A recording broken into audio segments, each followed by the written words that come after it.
Hello hi అండి. నా మొక్కల సంగతి బాల్కనీ గార్డెనింగ్ మీకు తెలుసు కదా. అందులో ఉన్న కొన్ని మొక్కలు ఇట్లా నేను టెర్రస్ పైకి తీసుకొచ్చి పెట్టేశాను, ప్లేస్ సరిపోవట్లేదని. వీటిలో వెల్లుల్లిపాయలు ఇందులో ట్రాన్స్ప్లాంట్ చేసి పెట్టాను. ఇందులో కొన్ని పసుపు కొమ్ములు పెట్టాను, ఇప్పుడు వస్తున్నాయి. వంకాయ నారు, పచ్చిమిర్చి చూసారా పైకి తీసుకొచ్చి ఎంతైనా ఎండ తగిలితేనే మొక్కలు చాలా బాగా డెవలప్ అవుతాయండి. పచ్చిమిర్చి, ఈ పచ్చిమిర్చి కూడా ఇప్పుడిప్పుడు జస్ట్ ఇవ్వండి, పూత స్టార్ట్ అయింది. అంజీర్ మంచిగా పూత వస్తుంది, చిగుర్లు వస్తున్నాయి. చామదుంపలు,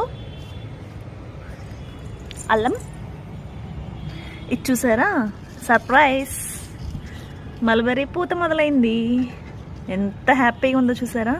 చిన్న మొక్క, మనం ఇచ్చే బలాన్ని బట్టే ఇవి కూడా డెవలప్మెంట్ అనేది ఉంటుందండి. చూసారా మల్బెరీ ఫ్లవరింగ్ స్టార్ట్ అయింది. సో ఇది ఇంకో కొన్ని డేస్లో ఫ్రూట్స్ అవుతాయి. నేను మీకు అప్పుడు మళ్ళీ అప్డేట్ ఇస్తాను. ఇది పసుపు.